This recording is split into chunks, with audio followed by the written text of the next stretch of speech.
Hey guys, it's me, Crazy Honda Chris at Randy Kuehl Honda in Cedar Rapids, Iowa. Congratulations on your brand new Honda Ridgeline TrailSport. I'm going to show you how to customize all of your vehicle settings. When you drive off the lot, you are set for success, and all you have to do is show it off to your friends and family. So you probably notice we're focused on the touchscreen because this is where all the magic's going to happen. So your home menu looks like this. We're going to go to the second page, and then we're going to select vehicle settings. We're going to start from the top and work our way down to the bottom. First one's going to be driver's assist system setup. This is where you can customize all of your Honda sensing features. You want all the beeps, none of the beeps, sensitivity, stuff like that. So you probably notice on the far right hand side, it's going to show you what's already selected. So when you come back to fine tune or confirm things, you have a quick little visual. Now the first one's going to be forward collision warning distance. As you select this and all the other options in the feature, you'll see it gives you a nice little summary. So as you're driving down the road, it senses you're going to hit an object or a car in front of you. It's going to give you a nice little visual alert on your driver's interface screen to brake. If you don't brake or slow down to its liking, it's going to beep at you. Then it's going to try to slow you down. Then if you still don't do anything, the car is going to try to stop for you. Question is, how soon or late would you like this to engage? At what distance? A lot of people just keep this on normal. Next one's your ACC, forward vehicle detection beep. ACC stands for your adapted cruise control. As you already know, the adapted cruise control is what keeps you at sync with the car in front of you when you're using your cruise control. So for example, you're driving down the road, you're going 45, the car in front of you is going 43, it slows you down to maintain that distance. Now once it's doing that, the question is, do you want the car to beep at you when the car gets in range? Whoop, got in range, slow me down, beep, beep, beep. The car gets out of range, I'm trying to speed up, beep, beep, beep, to alert you. You're speeding up and slowing down. So that's be great as you're out here just kind of, talking to friends and family, catching up, not paying attention, and you feel that car to speed up, slow down, you're not panicking, like, why is it doing something weird? Now we have your road departure right over here. You can change the sensitivity on this of it keeping you on the road. So as you're driving down the road, like for your lane keep assist, you go out of your lane a little bit as it brings you back, or do you want to have more of a wide sensing so it's not sensitive, or instead of have it bring you back and just to warn you only. Next one's gonna be your lane keep assist suspense beep. So as you're driving down the road, you go out of your lane for your lane keep assist. Do you want it to go beep, beep, beep, beep as it brings you back, or you just want it to be quiet and do its job? I'm going to turn everything on so people can create their own opinions. I don't know if I said that yet, but there's no right or wrong way to set up your vehicle. Next one is your blind spot information system. So you probably notice on the inside next to your side mirrors, there's a little square right over there, right? So as you're driving down the road for your city or highway driving, excuse me, that's going to light up when a car is in your blind spot. It's going to be a nice bright orange. Now when you have your turning indicator on while someone's in your blind spot, the bright orange light's going to flash, and then it's going to beep at you. It will not beep at you every time when someone's in your blind spot. Your turning indicator has to be on. Now if you haven't experienced that yet and you want to see a visual confirmation of how that kind of works so you get a full understanding, I do have a video showing you that in action. Okay, so feel free to check that out. It's kind of an old video, so please bear with me. The quality is not as good as it can be now. All right, so now it's all your Honda sensing features right there. We're going to go to meter setup. We have your outside temperature display. You probably notice on the bottom center of your driver's interface screen next to your mileage odometer, you have an outside temperature display. You can fine tune that within a 5-degree swing as you see fit. I'm going to keep it on the default. Next is going to be your trip A and trip B's. When do you want those to reset? When you fully refuel, or when you turn off the vehicle, or just when you go in there and do it yourself? You can do it yourself. As you can see on the left hand side of your driver's interface screen, you got some tabs that you can go to fuel and range, and then you use the little wheel, scroll up and down for between A and B, push in the wheel, and then hit reset. So that's how you do that. Next one's going to be adjusted alarm volume. This is like your turning indicator, buzzers, warnings, stuff like that. How loud or low would you like that sound to be? Now we're going to have a reverse alert tone. So this is going to be a nice little soft ding inside the cabin. So when you put the vehicle into reverse, it gives you a little audible to let you know, hey, you put me in reverse gear. I'm not in drive. I'm not in neutral or anything, park or anything. I'm in reverse.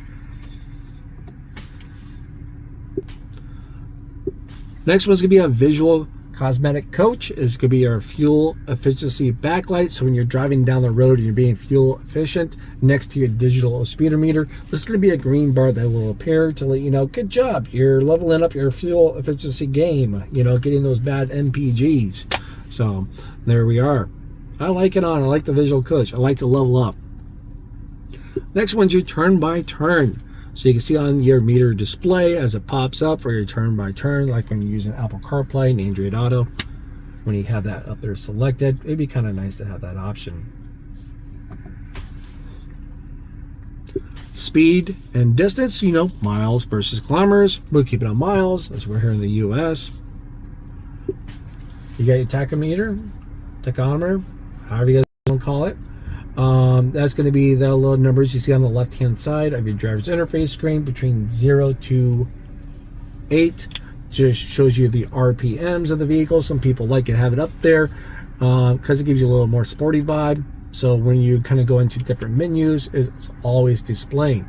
I can see people like, there's a lot of clutter and I really don't care about my RPMs. That's fine. You can turn that off, and that's right here. So it'll kind of clean that up a little bit for you.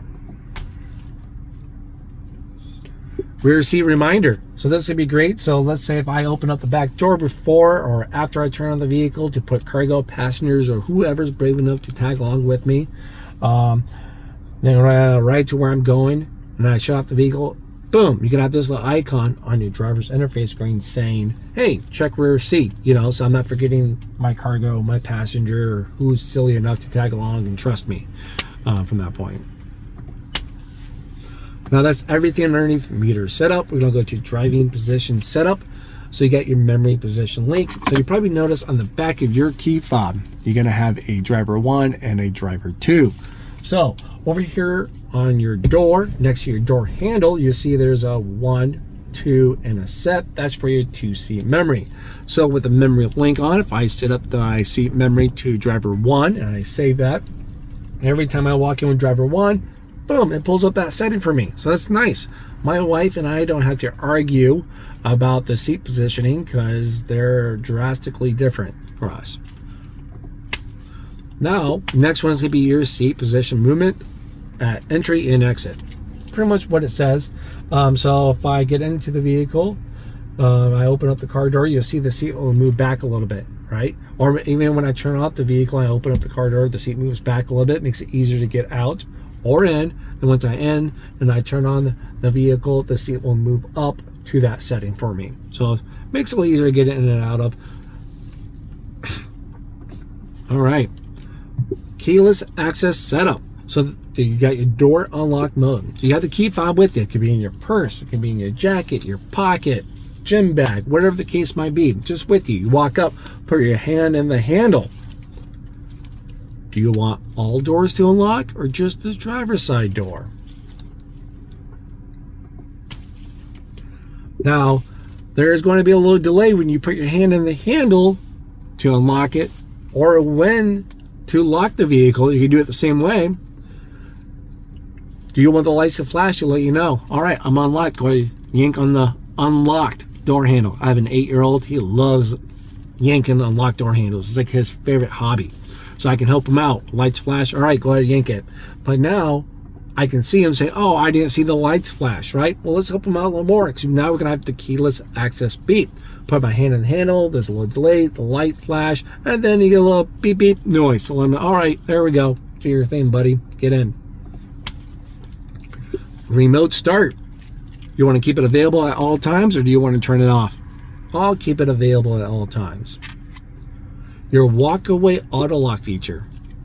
So you get your key fob with you, turn off the vehicle, you shut the door, you walk away with your key fob, you get 10 feet away, boom, it locks all the doors. I don't have to second guess. Did I lock my car doors? Did I not? I got stuff in there. I'm panicking. Where is it? Running out there. I just know it's locked. Now, if you leave your key in the vehicle, it will not lock. It senses that. So if you need to plan ahead accordingly, because you guys are doing some outdoor adventures, maybe going out there in the water, kayaking, boating, outdoor stuff. You just worry about the key fob itself getting wet, damaged, lost, whatever the case can be. I have a video showing you how to lock your fob inside the vehicle while you walk away with the key shank, allowing you to get back into the vehicle. So check that video out, okay? Yeah, I'm going to turn this on, so when I'm done with the video, I'll walk away. I know the doors are locked up. Now we're going to go to light setup. You got interior light dimming time. So this is when you turn off the vehicle, you shut the driver's side door. How soon do you want your interior lights to turn off? Next one's going to be a headlight auto off timer. So this is the same thing. I arrive at home or work, where the case might be. It could be late at night. I might need a little extra time to get inside. When I turn off the car and shut the door, I have X amount of time till your headlight turn off. So I'll do 30 seconds. Now, if you parked in the garage right away and you live a boring life like me, 15 seconds might be acceptable, but sometimes people bump that up a little bit, which I get. Auto light sensitivity. So when your headlights are set to auto on the wiper on your turning indicator stick, excuse me, on auto, how soon do you want your how soon do you want your lights to come on between day and nighttime levels?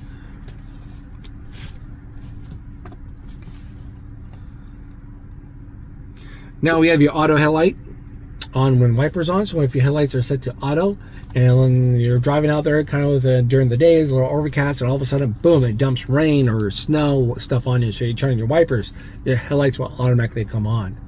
Now when you turn off your headlights, and if it's enough daylight, your headlights will turn off from that point.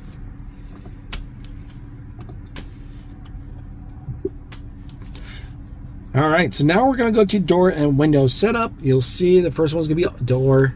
You got auto door lock. So you just got in the vehicle, you're about to drive off. How soon do you want your doors to lock up? When you get to a certain speed, about 10 to 15 miles an hour, when you shift from park, or have it off and just whenever you hit the lock button.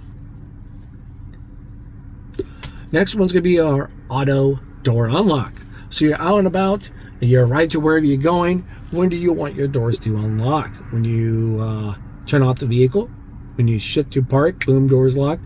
Or you can have the vehicle off, you can everything's done. You can mind your surroundings if you're somewhere new, and the doors will stay locked until the driver opens up the door. I know a lot of people ask questions like, well, why would I do the first one, Chris? Well, let's imagine I'm out there with my the family. The wife's over there with me. The kids are in the back. We're all out running some errands, whatever family, we do. The kids can't get out, but my wife can just fine. If she opens up her door, the door will automatically unlock and unlock all the doors. I can do that too is here as well. It's a peace of mind for the young whippersnappers in the back. They can't escape until we open up the doors. So maybe they're all growing up for you guys and it doesn't matter, All right, so now we'll come down to your key and remote. So when you hit unlock on your key fob, hit it once. Do you want driver's side door or all doors to unlock? Now, keep in mind, when you double tap unlock, all doors automatically unlock. So that's when you hit it once. You want all doors or driver's side door. Now, when you hit the lock or unlock on the key fob, I'm assuming you probably want the car to answer back to let you know, hey, I'm locked, or hey, I'm unlocked. We do have a security relock timer. So if I hit unlock and someone doesn't open up a door in X amount of time, boom, door's automatically locked right up. So I don't have to worry about hitting the lock button or anything from that point. You get your tailgate.